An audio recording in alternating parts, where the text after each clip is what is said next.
Parents మెచ్చిన university సంకల్ Chand Patel university Gujarat. మీరు మోకాళ్ళ నొప్పులతో బాధపడుతున్నారా? కింద కూర్చోలేము, ఎక్కువ ఎక్సర్సైజెస్ చేయలేము, ఆసనాలు చేయలేము, ఫ్లెక్సిబిలిటీ లేదు, అయినా కూడా మీ మోకాళ్ళ నొప్పులు ఈ సింపుల్ ఎక్సర్సైజెస్తో తగ్గించుకోవచ్చు.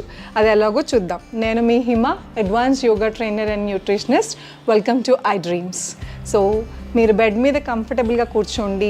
ఏజ్ అయిపోయిన వాళ్ళు 75 years, 85 years, 80s, ఏ ఏజ్ అయినా సరే చక్కగా ఈ ఎక్సర్సైజ్ చేసుకుని మోకాళ్ళ నొప్పులు తగ్గించుకోవచ్చు. అది ఎలా చేయాలి అంటే, మీరు బెడ్ మీద అయినా కిందైనా కూర్చోండి.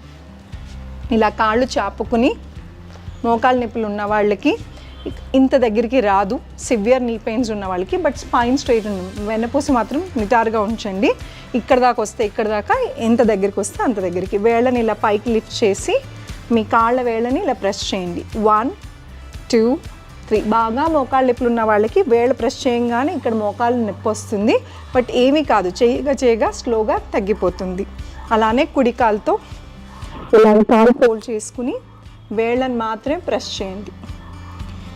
ఇది ఎంత దగ్గర తీసుకొస్తే అంత ఎఫెక్టివ్గా పనిచేస్తుంది. కానీ బాగా మోకాలు నొప్పి ఎక్కువ ఉంది, మోకాలు గుజ్జు అరిగిపోయింది, లేకపోతే స్వెల్లింగ్ ఉంది అనుకున్న వాళ్ళకి కొంచెం దూరంలో పెట్టి కూడా చేయొచ్చు. కానీ ఇక్కడ మడాలు కిందే ఉండాలి, వేళ్ళు పైకి ఉండాలి. ఇలాగా కుడి కాలుతో ఒక 10 times స్టార్ట్ చేసి ఎడమ కాలుతో ఒక 10 సార్లు చేయండి. ఇలాగా పెంచుకుంటూ వెళ్ళండి. ఈరోజు 10 సార్లు చేస్తే రేపు 20 సార్లు. ఇలాగ స్లోగా పెంచుకుంటూ వెళ్తే మోకాళ్ళు స్ట్రెంగ్త్ పెరుగుతాయి. మోకాళ్ళ నొప్పులకి ఇది చాలా మంచి ఎక్సర్సైజ్. చూసారు కదా ఎంత సింపుల్గా ఉందో, కానీ అంతే ఎఫెక్టివ్గా పనిచేస్తుంది. రెండో ఎక్సర్సైజ్ చూద్దాం. దానికోసం డైరెక్ట్గా కూడా మనం చేసుకోవచ్చు. ఫస్ట్ మేము సింపుల్గా డైరెక్ట్గా ఎలా చేయాలో చూపిస్తా. ఇలానే బెడ్ మీద కూర్చుని స్పైన్ని నిటారుగా ఉంచి మోకాళ్ళు ఏవైతే ఉన్నాయో స్ట్రెంథనింగ్ చేయాలి. గట్టిగా ఒత్తినట్టు ప్రెస్ చేయండి. రిలీజ్. ఇది ఎస్పెషల్లీ ఈ మోకాలు మధ్యలో ఇక్కడ గుజ్జు అరిగిపోతుంది కదా, అలాంటి వాళ్ళకి ఇది బాగా పనిచేస్తుంది. ఖచ్చితంగా రిలీఫ్ వస్తుంది. Tighten, release, tighten, release.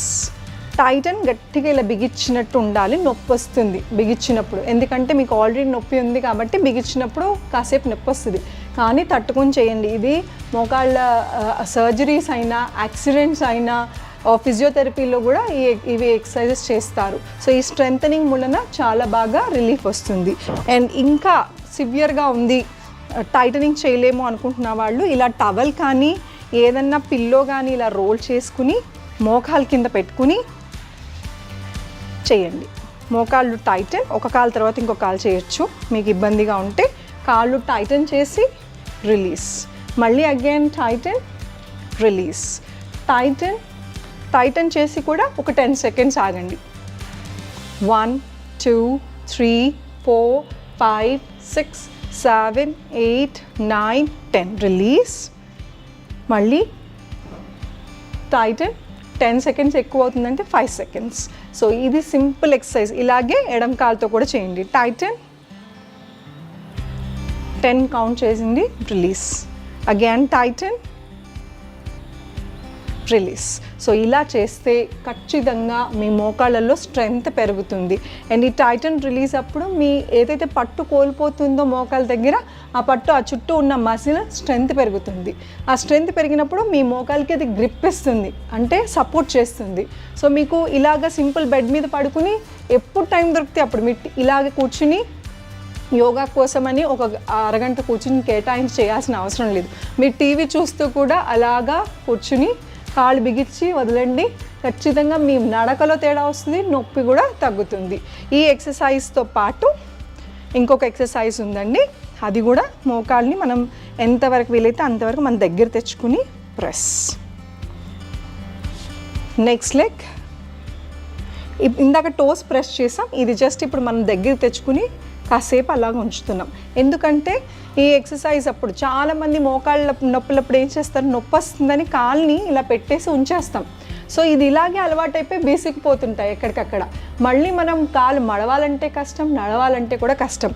అందుకనే నొప్పి వస్తుంది కదా అని మొత్తంగా ఇలా ఏకంగా రిలాక్స్ అవుతుంది కదా అని కాలు ఇలా స్ట్రైట్గా పెట్టకుండా మధ్యలో ఇలాగ దగ్గర తెచ్చుకుని వదలండి. మీరు ఇంత దగ్గర తెచ్చుకోలేకపోతే ఇక్కడ దాకైనా తెచ్చుకుని మళ్ళీ స్లోగా చేస్తూ ఉండాలి. చూసారు కదా, చూసారు కదా ఈ సింపుల్ టెక్నిక్స్తో మోకాళ్ళ నొప్పులు ఎలా తగ్గించుకోవచ్చో. దీంతో పాటు మీరు మోకాళ్ళ నొప్పులు ఉన్నవాళ్ళు మంచి సబ్స్టిట్యూట్స్ అంటే కాల్షియం కానీ B12 డెఫిషియన్సీ కానీ ఇవన్నీ ఉంటే మందులు వేరండి, ట్యాబ్లెట్స్ వేరు, సప్లిమెంట్స్ వేరు. రైట్ టైంకి సప్లిమెంటేషన్ మీకు దొరికితే కనుక మోకాళ్ళ నొప్పులు ఉండవు. సో ఈ సింపుల్ ఎక్సర్సైజ్తో పాటు స్వెల్లింగ్, మోకాళ్ళ దగ్గర కొంతమందికి స్వెల్ వస్తుంది. ఈ రెండు మోకాళ్ళ దగ్గర ఏదైతే ఈ బోన్స్ రప్చర్ అయిపోతాయో, మధ్యలో గుజ్జు అరిగిపోయి రప్చర్ అవుతుందో అక్కడ వాపు వస్తుంది. ఈ మోకాలంతా వాపు ఉంటుంది, నీరు పట్టేసినట్టు అనిపిస్తుంది. అలాంటి వాళ్ళు ఈ ఎక్సర్సైజ్ చేసే ముందే ఐస్ ప్యాక్ పెట్టండి. ఐస్ ప్యాక్ అని మీకు మెడికల్ షాప్స్లో దొరుకుతాయి, ఆన్లైన్లో ఉంటాయి. లేదు అంటే మన ఇంట్లో ఫ్రీజర్లో ఉన్న ఐస్ క్యూబ్స్ ఒక చిన్న కర్చీఫ్లో కానీ దేంట్లోనే పెట్టుకుని ఇలాగ మోకాల మీద పెట్టండి. ఫస్ట్ ఆ స్వెల్ ఏదైతే ఉందో, ఉబ్బటం ఏదైతే ఉందో అది మొత్తం లాగేస్తుంది. అప్పుడు మీరు ఎక్సర్సైజ్ చేసుకుంటూ ఉండండి. అండ్ ఎక్సర్సైజ్ చేసిన తర్వాత కొంచెం పెయిన్ వస్తాం సహజం, బికాజ్ మీకు ఒకలాగా అలవాటు అయిపోయి ఉన్నాయి, కాళ్ళు అసలు మడవటమే మర్చిపోయారు. ఎక్సర్సైజ్ చేయంగానే అది కొంచెం మూమెంట్ జరిగి బ్లడ్ పంపింగ్ జరుగుతుంది, బట్ రప్చర్ కూడా అవుతుంది, నొప్పి కూడా వస్తుంది మూమెంట్ అలవాటు లేక సడన్గా ఇచ్చేసరికి. అప్పుడు మీరు హాట్ వాటర్ ప్యాక్ పెట్టండి. హాట్ ప్యాక్స్ అని బయట అది కూడా దొరుకుతాయి, లేదా వేడి నీళ్ళు కాపురం ఇంట్లో ఉంటుంది కదా, ఒక క్లాత్ దాంట్లో పెట్టి నీళ్ళల్లో ముంచి ఇలాగా కాపురం పెట్టడం మూలన కూడా చాలా రిలీఫ్ వస్తుంది.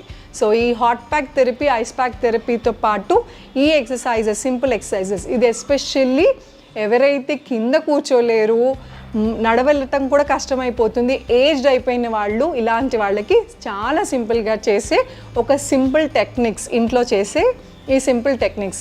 ఐ హోప్ మీకు ఇది నచ్చింది అనుకుంటా. ఈ కాళ్ళ నొప్పులు ఈ ఎక్సర్సైజెస్తో మీరు తగ్గించుకోవాలని మేము కోరుకుంటూ, thank you so much. Me Hima. Me online classes, yoga classes కోసం మీరు కింద స్క్రోల్ అవుతున్న నెంబర్కి కాంటాక్ట్ చేయొచ్చు.